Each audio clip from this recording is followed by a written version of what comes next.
प्रश्न समझा देता हूं मैं क्या है। यहाँ पे ये रेड कलर में जो मैंने बनाई है वो चालक पट्टियां हैं, चालक प्लेटें हैं। इन चालक प्लेटों के मध्य में दो अपन ने स्लैब डाल रखे हैं। स्लैब जो है वो कुचालक माध्यम का है और यहाँ पे जो कुछ गैप्स दिखाए गए हैं, तो पहला गैप है वो ए बिंदु है, दूसरा तो माध्यम में ही है बी, तीसरा वापस से सी बिंदु है जो खाली जगह पे है, चौथा वापस से डी बिंदु है और पांचवा ई वापस से खाली जगह पे है। ए बी सी डी तथा ई पर ज्ञात कीजिए विद्युत क्षेत्र।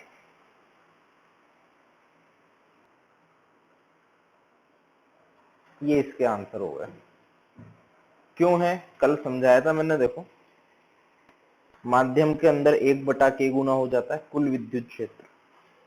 कुल विद्युत क्षेत्र देखना है ना। अगर सिर्फ प्लेटों के कारण देखोगे, सिर्फ प्लेटों के कारण, तो सिर्फ प्लेटों के कारण तो सिग्मा अपॉन एप्सिलॉन नॉट आएगा सब जगह पे। बट जब हम माध्यम की बात करते हैं तो माध्यम में मैंने बताया था कि एक अपोजिट डेवलप हो जाता है द्विध्रुवों के कारण। इधर थोड़ा प्लस इधर थोड़ा माइनस, इंड्यूस होना बोल दो उसको, डेवलप होना बोल दो, जो चाहे बोल सकते। ठीक इसी तरह से यहाँ भी हो जाएगा, इधर प्लस इधर माइनस, ये प्लस ये माइनस, इस तरह से। तो इसके कारण क्या होता है, एक रिवर्स इलेक्ट्रिक फील्ड आ जाता है। ये रिवर्स इलेक्ट्रिक फील्ड होता है ना, इसके कारण कुल विद्युत क्षेत्र कम हो जाता है। इसलिए कुल विद्युत क्षेत्र जो है, जो ईबी पर बनेगा वो sigma upon K1 epsilon not बनेगा। तो यहाँ पे जो इंड्यूस सिग्मा है वो तुम निकाल सकते हो, कल मैंने सिखाया था ना, उसी तरह से यहाँ भी तुम कर सकते हो सिग्मा बी मानते हुए। तो sigma upon epsilon naught minus sigma B upon epsilon naught equal to sigma upon K epsilon naught. उसको हल करोगे तुम्हें सिग्मा का मान मिल जाएगा। हाँ हाँ हाँ हाँ हाँ, ये हाँ हाँ समझ गया समझ गया, ये गलती से लिख दिया है। ई तो बाहर है, ई बाहर है, K2 नहीं आएगा, ई बाहर है। ओके, मिस प्रिंट हो गया। अब इनकी तुलना करेंगे अपन। एक तो क्या बिल्कुल हवा से भरा हुआ है, और जो दूसरा है उसमें अपन ने मान लो कि कोई माध्यम भर दिया, इसमें अपन ने माध्यम भर दिया जिसका पराविद्युतांक K के बराबर है। ठीक है, ये माध्यम भर दिया अपन ने, पूरा भरा हुआ एकदम कंप्लीट।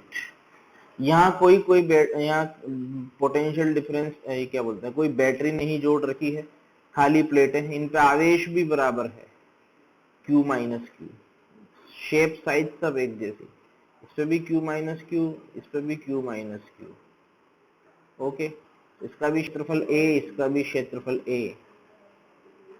ठीक है, और क्या चीज, इनके बीच की दूरी भी D, इनके बीच की दूरी भी D, यहाँ भी D है, यहाँ भी D है। ठीक है, ये दोनों D और D है। अब अगली बात अपन करते हैं, इन दोनों में अपन कुछ पैरामीटर्स की बात करेंगे। जैसे कि सबसे पहले तो आवेश दोनों पे समान है, तो कोई प्रॉब्लम वाली बात ही नहीं। इलेक्ट्रिक फील्ड की, अच्छा सबसे पहले धारिता की तुलना करो, तो Q इक्वल टू CV से यहाँ पे जो पहले तो Q बराबर CV यहाँ भी अप्लाई कर सकता हूँ, Q बराबर CV यहाँ भी अप्लाई कर सकता हूँ।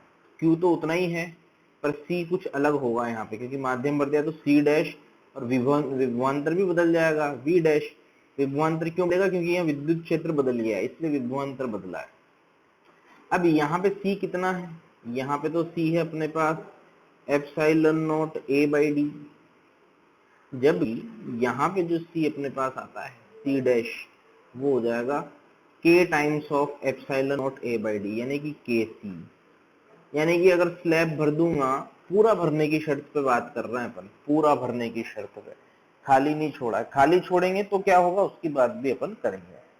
ठीक है, तो जो C हुआ, कैपेसिटेंस जो हुई वो K गुना बढ़ जाती है। ऐसा करने से क्या हुआ, कैपेसिटेंस K गुना बढ़ गई, है ना। कंपेयर कर रहे हैं अपन आवेश को समान रखते हुए। चलिए अब V की बात करते हैं। यहाँ पे Q बराबर CV से, अगर पहले V Q बाई C था, अब v डैश कितना हो जाएगा, ये k गुना बढ़ गया, तो जो v डैश होगा वो पुराने v का 1/k गुना हो जाएगा। पता है ऐसा क्यों हुआ? ऐसा इसलिए हुआ क्योंकि v होता है e into D, e into D. अब e कितना था, sigma upon epsilon not into D, ये v हो गया। अब इधर क्या हुआ, वो v बाई के क्यों हुआ, क्योंकि sigma upon K epsilon not वो हो गया विद्युत क्षेत्र इंटू डी। तो मैं यहां से ये बोल सकता हूं कि अगर यहाँ पे विद्युत क्षेत्र E है सिग्मा अपॉन एप्सिलॉन नॉट, तो यहाँ पे विद्युत क्षेत्र E बाई के हो जाएगा, जिसको मैं E डैश बोल दूं अगर मान लो, तो ये E डैश जो हो जाएगा वो E बाई के हो जाएगा। देखो ये रहा यहाँ पे, ये रहा ये E बाई के, क्या हो जाएगा ये E बाई के गुना घट गया, विद्युत क्षेत्र के गुना घट गया, इसीलिए तो विभव यानी कि विभवांतर के गुना घटा है, क्योंकि आवेश तो उतना ही है, आवेश पे तो फर्क पड़ा नहीं। आवेश को नियत मानते हुए, आवेश को नियत रखते हुए अपन ने इसमें पराविद्युतांक के का एक माध्यम संपूर्ण रूप से भर दिया है। ठीक है, अच्छा एनर्जी पे क्या फर्क पड़ेगा, ऊर्जा half CV Q square by 2c से देख लो, पहले ऊर्जा कितनी है Q square by 2c, Q square by 2c। ठीक है, अब जब मैं इसको अंदर डालूंगा तो अब नई ऊर्जा U डैश कितनी हो जाएगी, क्यू स्क्वायर बाई क्यू तो उतना ही है 2, अब C को क्या लिखूंगा KC, KC यानी कि पहले से 1 बाई के गुना हो गई U बाई के, पहले अगर U थी तो अब कितनी हो गई U बाई के। तो ये फर्क पड़ा इन चीजों पे, ऊर्जा घनत्व, ऊर्जा पे ये फर्क पड़ा। ऊर्जा घनत्व भी तुम निकाल सकते हो half epsilon not E square से, तो E यहाँ पे 1 ऊर्जा जो है, ऐसे भी बोल सकते हो ऊर्जा 1/k गुना हो गई, तो ऊर्जा घनत्व भी 1/k गुना ही हो जाएगा, क्योंकि आयतन तो उतना ही है, आयतन तो उतना ही है, तो ऊर्जा घनत्व भी 1/k टाइम्स हो जाएगा। ओके, यानी कि ऊर्जा घट गई, ऊर्जा घनत्व घट गया, धारिता बढ़ गई, बाकी सारी चीजें घटी है। देखो सब में 1/k से गुणा हो रहा है, धारिता बढ़ी है बस। आवेश को नियत रखते हुए अगर स्लैब डालोगे तो धारिता बढ़ जाएगी, बाकी सारी चीजें घट रही है, तुम्हारे सामने ये है ना। चलिए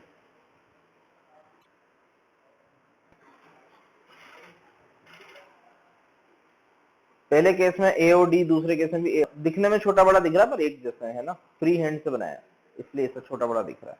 दोनों का क्षेत्रफल समान है, दोनों के बीच की दूरी समान है, यानी कि दोनों अगर खाली हैं तो दोनों की धारिताएं समान है। इसको मैंने परावैद्युतांक K वाले माध्यम से भर दिया। ठीक है, दोनों के अक्रॉस बैटरी लगाई हुई है, इसके सिरों पे भी बैटरी लगाई हुई है ऐसे, जो कि एक नियत विभवांतर, नियत विभवांतर बनाए हुए है। सेम बैटरी यहाँ पे भी है, ठीक है, ये भी नियत विभवांतर बनाए हुए है, मतलब ये संधारित्र के सिरों पर विभवांतर नियत रखते हुए अपने को अब काम करना है।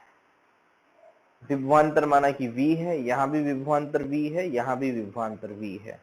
चलिए अब धारिता, यहाँ पे धारिता कितनी हो जाएगी, इस तरफ धारिता C, यहाँ पे धारिता कितनी हो जाएगी, C बराबर epsilon naught A by D. ठीक है, यहाँ पे धारिता कितनी हो जाएगी बताओ अब, K epsilon naught A by D. धारिता पे थोड़ी फर्क पड़ता है कोई, धारिता पे कोई फर्क नहीं पड़ता विभवांतर कितना लग रहा है क्या है वो, क्योंकि धारिता इस बात पे निर्भर नहीं करती है, धारिता निर्भर करती है shape size medium. Shape size medium पे जो फर्क आया वो पहले भी वैसा ही था, अभी भी वैसा ही है। तुम विभवांतर कितना ही लगाओ, आवेश नियत रखो, आवेश और विभवांतर से कोई मतलब नहीं होता। चलो अब यहाँ पे V कितना है, विभवांतर V है, यहाँ पे भी विभवांतर V है, यानी कि यहाँ पे धारिता K गुना बढ़ गई। इसका मतलब अगर यहाँ पे विभव Q क्या बोलते हैं आवेश, अगर यहाँ पे Q और माइनस Q है तो मैं बोल सकता हूँ कि Q यहाँ पे CV होगा, यहाँ पे जो Q होगा Q डैश उसको बोल देते हैं, इसको V डैश को V बोल दो, V और V डैश तो बराबर ही, कोई मतलब ही नहीं, इसको सी डैश बोल दो बराबर के सी, सी डैश बराबर के सी, वी डैश बराबर वी और क्यू डैश बराबर सी वी से मैं बोल सकता हूं के सी वी, और सी वी तो पुराना क्यू है यानी कि के क्यू डैश के क्यू, क्यू डैश बराबर के क्यू। अगर मैं स्लैब डाल दूंगा तो यहाँ आवेश बढ़ जाएगा और आवेश आ जाएगा, धारिता बढ़ गई ना, कैपेसिटी बढ़ गई, विभवांतर उतना ही है, विभवांतर उतना ही रखते हुए कैपेसिटी बढ़ा दी और आवेश आ गया अपने पास। चलिए विद्युत क्षेत्र पे क्या फर्क पड़ेगा अब तुम बताओ। अगर यहाँ पे विद्युत क्षेत्र ई है, ई, यहाँ पे विद्युत क्षेत्र ई डैश है, ई डैश, तो क्या फर्क पड़ेगा बताइए? उतना ही रहेगा, सेम रहेगा, घटेगा, बढ़ेगा? बताओ। सेम रहेगा। कारण उसका ये क्योंकि ई बराबर होता है वी बाई डी, ई बराबर वी बाई डी, न तो वी बदला न डी बदला, यहां पे भी सेम रहेगा वी बाई डी। विद्युत क्षेत्र पे कोई फर्क नहीं पड़ा, उतना ही रहेगा। अब तुम सोच रहे हो क्यों यार, यहाँ तो स्लैब डाल दे, 1/k गुना होना चाहिए था। हाँ 1/k गुना हो जाएगा, मान ली तुम्हारी बात, पर आवेश भी तो बढ़ गया k गुना आवेश भी बढ़ गया। तो जितना टाइम्स आवेश बढ़ा उतना टाइम्स ही वापस से वो जो है जितना घटेगा, जितना गुना घटेगा उतना ही गुना बढ़ भी जाएगा, ले दे के बात वही रहेगी। यानी कि अगर विभव नियत है ना तो v बाई डी से अपन कह सकते हैं कि E डैश बराबर E। चलिए एनर्जी और एनर्जी डेंसिटी के बारे में बताइए। एनर्जी ऊर्जा की अगर मैं बात करूं, U बराबर हाफ CV स्क्वायर से देख लो, यहाँ पे हाफ CV स्क्वायर, यहाँ पे कितना हो जाएगा? हाफ U डैश, इसको बोल दो U डैश बराबर U dash equal to half K C into V square, V तो उतना ही है, यानी कि U डैश बराबर के टाइम्स ऑफ U। ऊर्जा बढ़ गई यहाँ पे, तुम सोच के देखो क्यों बड़ी ऊर्जा, आवेश आया ना, बैटरी ने कार्य किया है यहाँ, बैटरी ने कार्य किया, स्लैब डाला ना तो बैटरी ने कार्य किया, ऊर्जा बढ़ गई यहाँ पे। ओके, तो ये फर्क पड़ता है आवेश नियत रखते हुए और विभवांतर नियत रखते हुए। ऊर्जा घनत्व भी k गुना बढ़ जाएगा।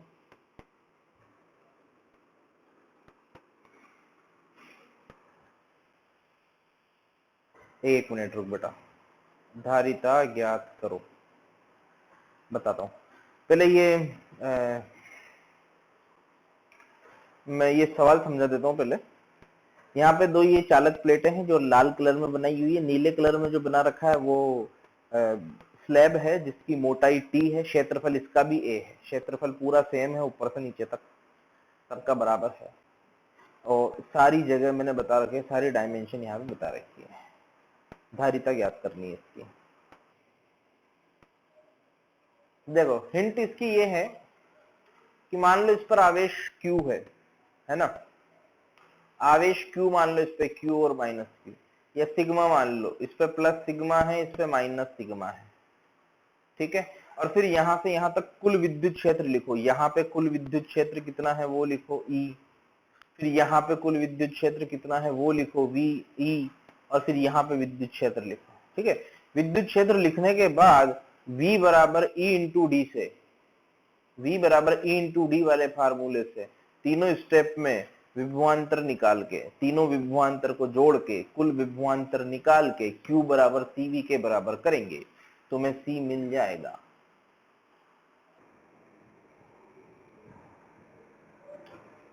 सबसे पहले विभवांतर अपन ज्ञात करते हैं, देखना V बराबर E इंटू डी, चलो यहां से यहां तक चलते हैं, तो यहां से यहां तक आएंगे तो कितना विभव कम होगा? Sigma divided by epsilon not विद्युत क्षेत्र इंटू D1, प्लस जब यहां से यहां तक आऊंगा तो और कितना घटेगा, घट रहा है विद्युत क्षेत्र, विद्युत विभव कितना घटेगा अब यहाँ पे? सिग्मा डिवाइडेड बाय के epsilon not into T, plus जब मैं यहां से यहां तक आऊंगा तो और कितना घटेगा? Sigma divided by epsilon not into D2। चलो अब इसको इकट्ठा कर लो दोनों को, तो ये हो जाएगा sigma upon K epsilon not T plus sigma upon epsilon not into d1 plus d2, इसको लिख देते हैं अपन टोटल d माइनस टी। ठीक है, ये d1 प्लस d2, ये d1 d2 कितना है ये देखो खत्म हो गया, d1 प्लस d2 को d माइनस टी लिख दिया। चलो अब q बराबर cv से, q इक्वल टू cv, ये अपने v आ गया टोटल विभवांतर है ना, ये टोटल विभवांतर आ गया, उसका मैग्नीट्यूड आ गया। q बराबर cv से, q कितना है सिग्मा इंटू एरिया, ये टोटल q हो जाएगा। c तो निकालना है, v कितना आ गया sigma upon K epsilon not, और सिग्मा तो सिग्मा अपॉन एप्सिलॉन नॉट भी कॉमन ले लो। ठीक है, अब अंदर क्या बचा मेरे पास, अंदर बचा मेरे पास t बाई के प्लस d माइनस टी, ये बचा। सिग्मा विग्मा खत्म हो गया, और फाइनल जो सी का आंसर आया वो आया epsilon naught A by D, नहीं आएगा अब ये आ जाएगा D minus T plus T by K. इसको तुम चाहो तो याद कर सकते हो, बढ़िया रहेगा, इसको याद रखो। देखो d1 कितना है d2 कितना है उस पर डिपेंड नहीं कर रहा, मतलब अगर मैं इस स्लैब को ऊपर या नीचे शिफ्ट कर भी दूंगा तो भी धारिता उतनी ही रहेगी। देखो, तो इसको याद रखें, इसको याद रखोगे फायदे में रहोगे। यदि माध्यम चालक हो, यदि माध्यम चालक हो, चालक माध्यम का परावैद्युतांक अनंत होता है, याद रखना, यानी कि के का मान अनंत है, के का मान अनंत है, तो धारिता कितनी हो जाएगी, देखो धारिता हो जाएगी उस टाइम पे C बराबर हो जाएगा epsilon naught A upon D minus T. ठीक है, इतनी धारिता हो जाएगा D माइनस टी। ओके, बात समझ में आई।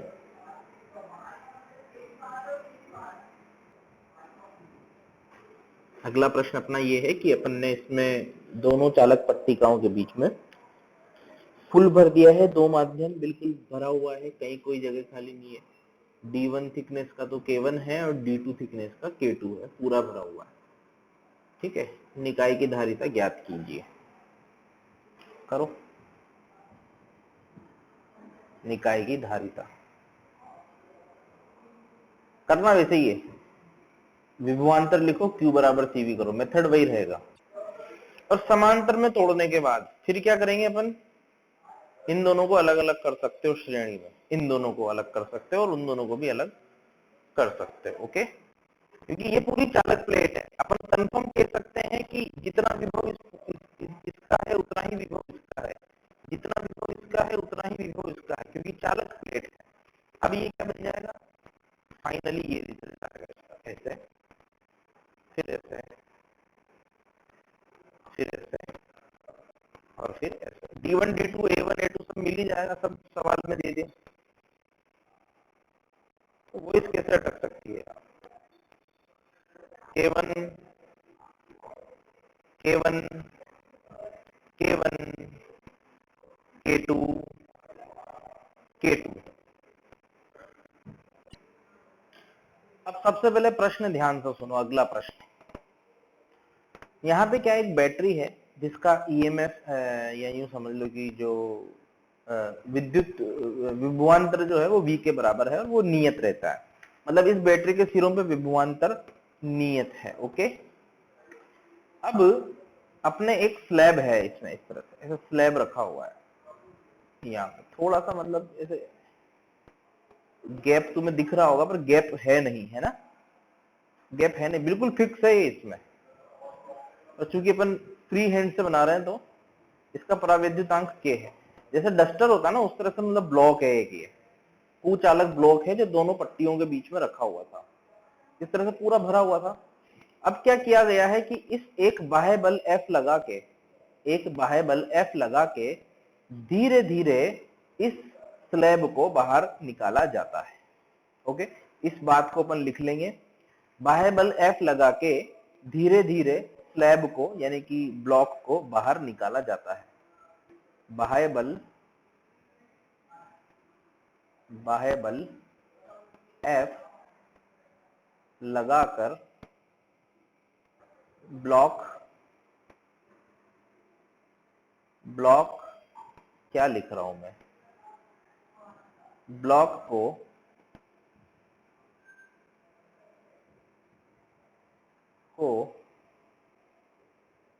धीरे धीरे बाहर निकाला जाता है।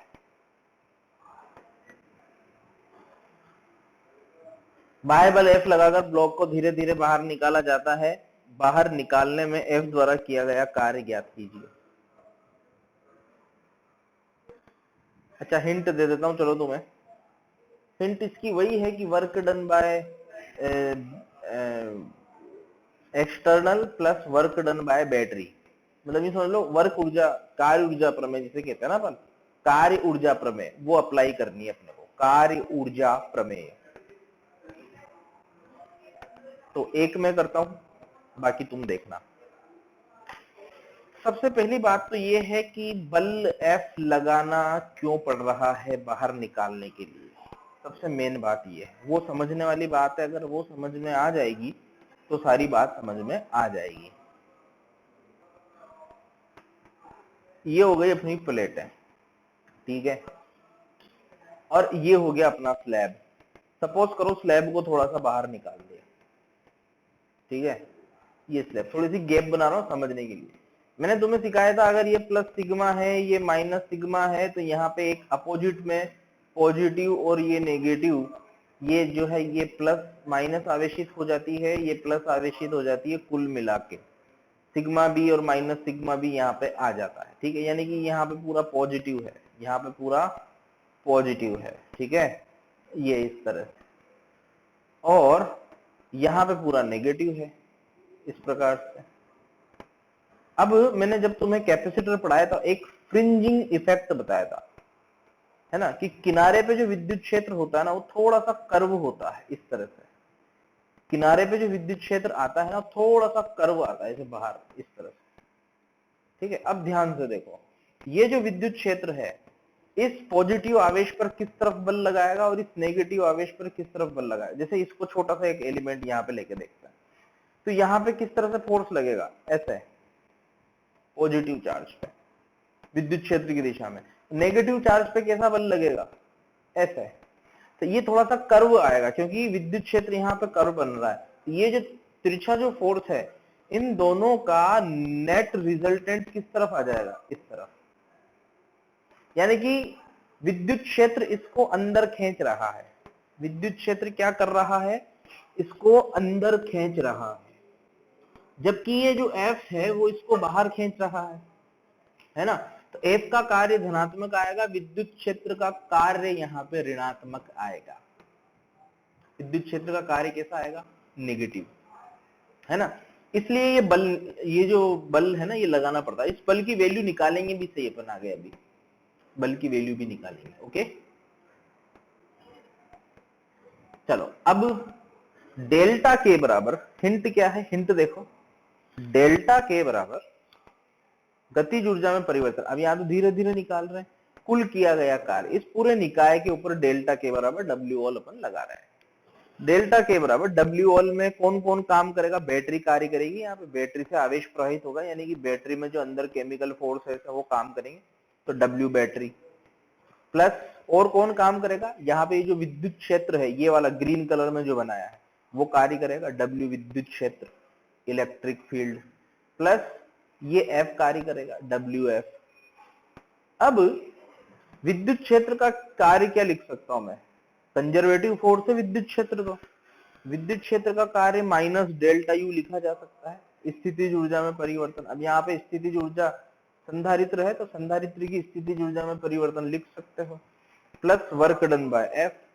अपने को वर्क डन बाय एफ निकालना है, बाकी दोनों अपन ज्ञात कर सकते हैं। चलो, अब आगे का काम तुम्हारा। सबसे पहले आवेश लिख रहा हूं, प्रारंभिक आवेश कितना है संधारित्र पे, के सीवी।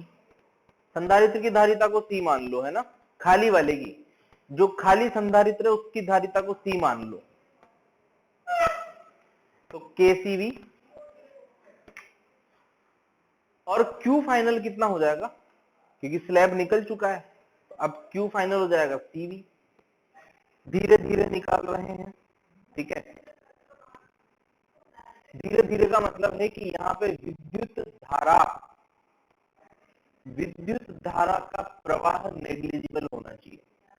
अगर तुम तेजी से खींचोगे विद्युत धारा का प्रवाह होगा, हीट लॉस भी हो जाएगा। वही तो टकरी क्या, फिर करता हूं, रुको। Q initial KCV final CV।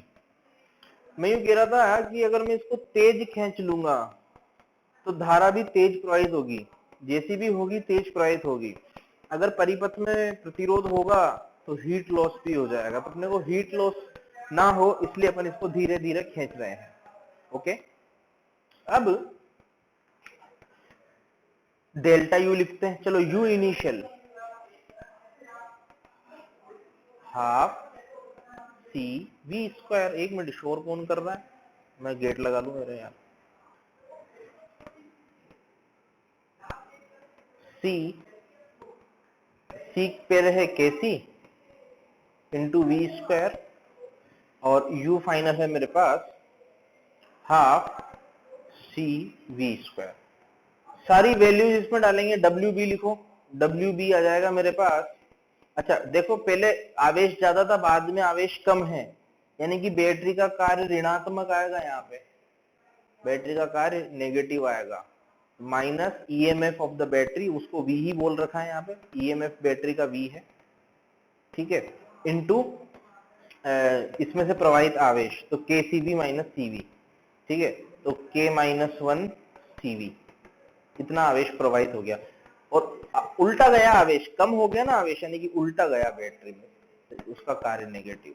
Delta U तुम निकाल ही सकते हो यहाँ से, डेल्टा यू निकाल लेना, half CV square into K minus 1, you final minus you initial का नेगेटिव, डेल्टा यू हो जाएगा minus of half CV square into K minus 1, K minus 1, ये हो जाएगा डेल्टा यू।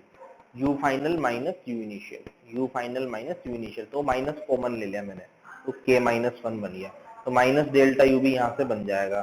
तो जो फाइनल आंसर आएगा work done by external force, वो आ जाएगा मेरे पास CV square, half CV square मतलब, यानी कि CV स्क्वायर बाई 2, इसमें से इसको माइनस करूंगा, सोल्व करूंगा, इंटू K माइनस 1, ये आंसर आएगा इसका, ठीक है। इसको रटना नहीं है, इसको समझना है बात को। याद कर सको तो भी कोई दिक्कत नहीं है, याद रख लो तो कोई बात नहीं। अब एक क्वेश्चन तुम घर पे करना, सेम सवाल को रिपीट करना। रिपीट द क्वेश्चन मतलब प्रश्न को दोहराओ। यदि यहाँ पे बैटरी नहीं है, यदि यहाँ पे बैटरी लिखो, प्रश्न को दोहराओ, यदि यहाँ पर बैटरी नहीं है। चलो पहले तो पूरा ये लिख लो, और फिर इसको Q और माइनस Q फिक्स कर देंगे। खाली संधारित्र की धारिता C थी, खाली संधारित्र की धारिता C है।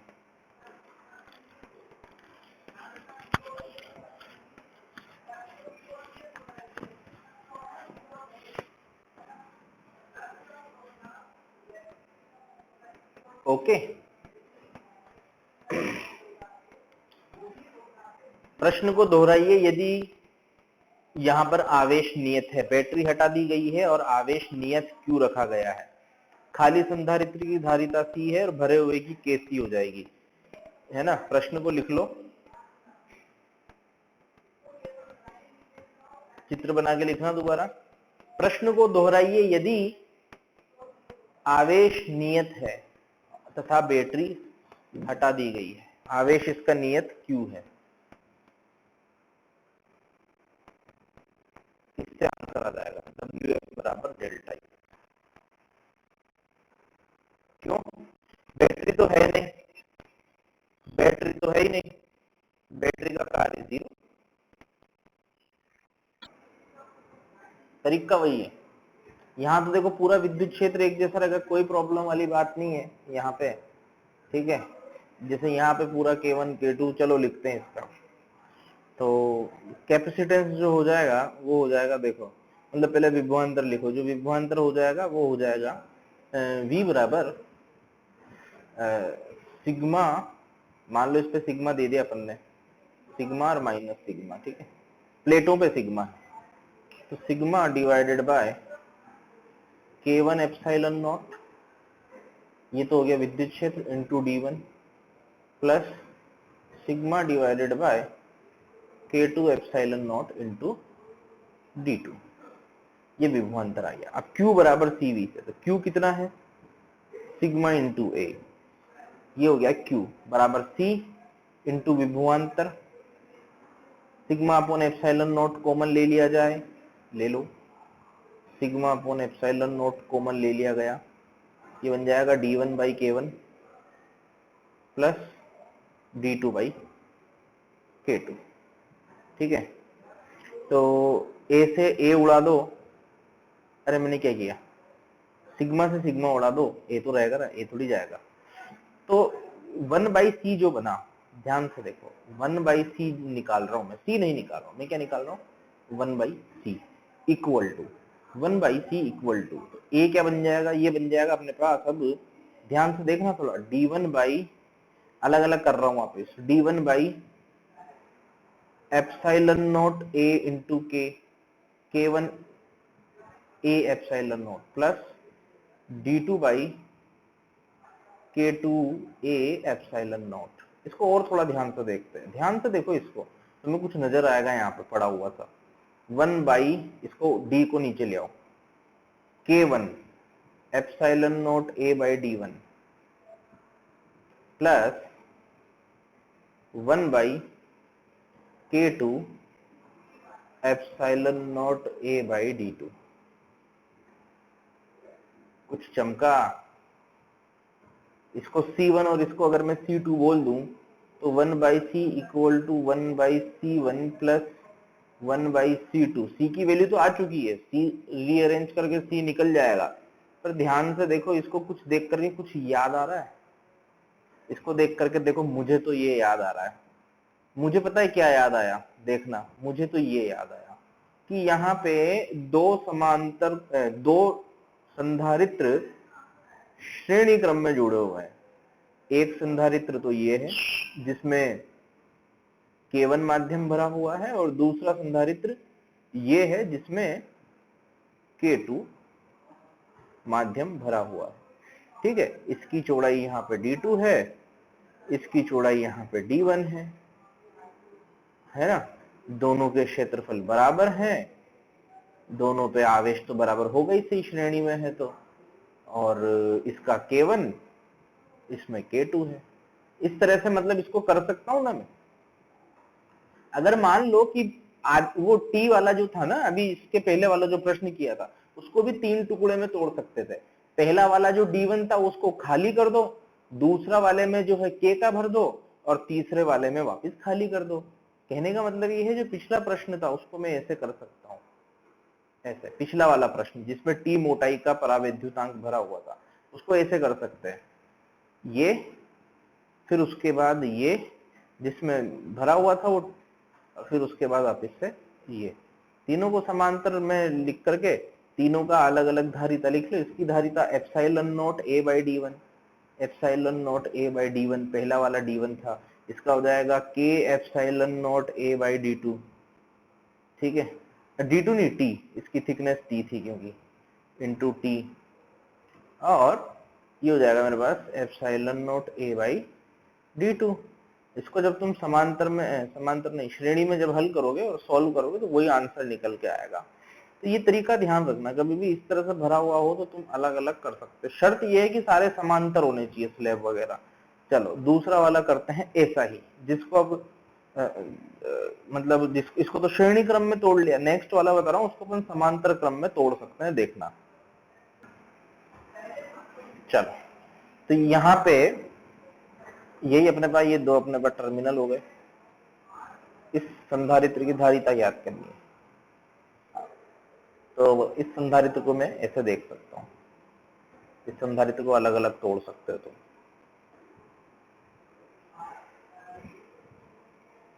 ऐसे, इतने का क्षेत्रफल A1, इतने का क्षेत्रफल A2, यहाँ का क्षेत्रफल A1 है, यहाँ का क्षेत्रफल A2 है। यहाँ थिकनेस दोनों की बराबर आएगी, मोटाई दोनों की सेम आ जाएगी D, यहाँ भी मोटाई सेम आ जाएगी D, दोनों की मोटाई सेम आएगी। इसमें जो माध्यम है वो K1 है, इसमें जो माध्यम है वो K2 है। ठीक है, इस तरह से भरा हुआ है। ये K1 माध्यम है, इसमें पूरा K2 माध्यम है। ठीक है, अब ये दोनों समांतर में है। देखो ये पूरी प्लेट का विभव एक समान होगा, इस पूरी प्लेट का विभव एक समान होगा, तो मैं बोल सकता हूं कि ये दोनों जो है ना, ये दोनों समांतर क्रम में जुड़े हुए हैं इस तरह से। बस इनकी धारिता निकाल लो, इसकी धारिता C1 plus C2, C equivalent equal to C1 plus C2। C1 कितना हो जाएगा, epsilon naught A by D, तो K1 epsilon naught area A1 by D, यहाँ पे D सेम है, A1 A2 अलग अलग है, plus K2 epsilon not A2 by D. इस तरह से अगर हो तो तुम कर सकते हो, ध्यान रखना। ठीक है, अब यहाँ पे देखो दोनों का Q अलग अलग आएगा, पूरी प्लेट पे Q तो है जो है ही सही, तो यहाँ Q अलग अलग बटेगा, सिग्मा भी अलग अलग आएगा। यहाँ पे सिग्मा अलग आएगा, यहाँ पे सिग्मा अलग आएगा, यहाँ पे सिग्मा 1 बोल देता हूँ। क्यों अलग आएगा पता है, इस एक ही प्लेट पे अलग अलग सिग्मा क्यों होगा, क्योंकि दोनों के नेट विभवांतर बराबर है, दोनों का D बराबर है, तो दोनों में विद्युत क्षेत्र बराबर होगा। यानी कि इसमें E1 में बोल दूं, इस वाले में विद्युत क्षेत्र E1, इस वाले पार्ट में E2, तो ये E1 और E2 बराबर होंगे, क्योंकि V1 V2 बराबर है, D बराबर है, तो E1 E2 बराबर होंगे। अगर E बराबर होंगे तो sigma 1 upon K1 epsilon naught equal to sigma 2 upon K2 epsilon naught. तो यहाँ से सिग्मा 1 अपॉन सिग्मा 2 भी मैं लिख सकता हूँ। एक ही प्लेट पे अलग अलग सिग्मा है, K1 अपॉन K2। बाकी C तो ऐसे निकाल ही सकते हो, कोई प्रॉब्लम इसमें है ही नहीं। ठीक है, तो जब भी इस तरह से हो तो उसको समांतर तोड़ सकते हो तुम। ये समांतर यहाँ पे अपन ने तोड़ दिया। प्रश्न क्या है, प्रश्न सुनो। यहाँ पर दो समांतर प्लेटें हैं, लाल कलर में बनाई गई है, चालक प्लेटें हैं, उनके बीच में तीन माध्यम पूर्ण रूप से इस तरह से भरे हुए हैं कि ये जो ब्लू कलर की लाइन है उनकी बाउंड्री को अलग अलग कर रही है। ये यहाँ से यहाँ तक का ये K1 है, ये K2 है और ये K3 है। तीनों को स्पष्ट रूप से अलग अलग मैंने बता रखा है। जो K1 है उसका जो क्षेत्रफल है वो A1 है, K2 का क्षेत्रफल A2 है और A1 A2 बराबर है ना, यानी कि ये क्षेत्रफल ये वाला। ठीक है, और ये क्षेत्रफल A3 हो जाएगा K3 के लिए। D1 D2 D3 तीनों की मोटाइयां दे रखी है, तो D1 प्लस D2 बराबर D3 भी हो जाएगा। ठीक है, आंसर दिखने में अच्छा लगे इसलिए 1 2 3 1 2 3 तीनों का एक जैसा अपन ने रखा है। इस निकाय की धारिता ज्ञात कीजिए। इजी है, देखो पहले तो हमेशा पहले समांतर तोड़ो, इसको पहले तो ऐसे तोड़ लो, ऐसे तोड़ लो इसको। ठीक है, ऐसे यहाँ पे K1 K2 आ जाएगा, इधर K1, इधर K2, इधर K3। ठीक है, हमेशा सबसे पहले समांतर तोड़ें, ध्यान रखना, क्योंकि विभव समांतर है। टूट गया, अब इसको भी तोड़ सकता हूं कि हाँ तोड़ सकता हूं, तो ये बन जाएगा फाइनल ऐसे, इस तरह से तीन कैपेसिटर बन जाएंगे। ठीक है, इस प्रकार से बस ये दोनों श्रेणी में है, ये समांतर में है दोनों के साथ। बस तीनों की, इसका मान लो C1 है, इसका C2 है, इसका अगर C3 है तो C1 का मान लिख सकता हूं मैं K1 epsilon not A1 by D1। C2 भी इसी तरह से लिख सकता हूँ, C3 भी इसी तरह से लिख सकता हूँ। फिर इन दोनों को श्रेणी में जोड़ लेना, C1 C2 divided by C1 plus C2, C1 C2 divided by C1 plus C2, और उसको फिर तीसरी के साथ जोड़ देना, सारी वैल्यूज डाल लेना, सॉल्व कर लेना, उत्तर आ जाएगा। ओके, मान लो K1 K2 K3 इस तरह से है, तो तोड़ोगे कैसे, बस तोड़ के देख लो, बाकी तो आगे का काम हो ही जाएगा। जब भी इस प्रकार से, हाँ सबसे पहले समांतर में ही टूटता है, ध्यान रखना। तो फिर को सबसे पहले इसको ऐसे तोड़ लो, ऐसे। ठीक है, तो ये पता है कैसे हो जाएगा, ये ऐसे हो जाएगा, समांतर में ऐसे टूट जाएगा ये। ठीक है, इस तरह से ऊपर K1 नीचे K2, इधर तोड़ोगे तो ऊपर तो K1 ही है पूरा, यहां से यहां तक, पूरा यहां से यहां तक K1 भरा हुआ है।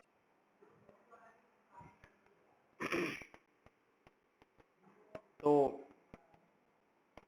यही है, बस बैटरी का कार्य हट जाएगा इसमें, बाकी सॉल्व कर लेना, यही बता रहा हूं बस।